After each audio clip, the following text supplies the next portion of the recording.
Welcome to Penrose Learning, where we make understanding easy. You start inside Notes, pick the note that will become your PDF. Once selected, confirm images and formatting are correct. This avoids re-editing later.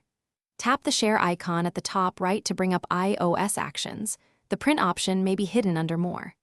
This first step prepares content and opens the conversion path, so you don't lose layout or attachments when creating the PDF, and you're ready for the next conversion actions. Once you tap Print, iOS shows a printer preview. Don't actually select a printer. Instead, perform a two-finger pinch-out gesture on that preview. This expands the preview into a PDF document. Doing this converts the note layout to a true PDF while preserving formatting, images, and attachments. Make sure to review the PDF pages. If page order or margins look off, adjust note content and repeat. Then tap the share icon to expose save destinations and app. Now pick where the PDF should live.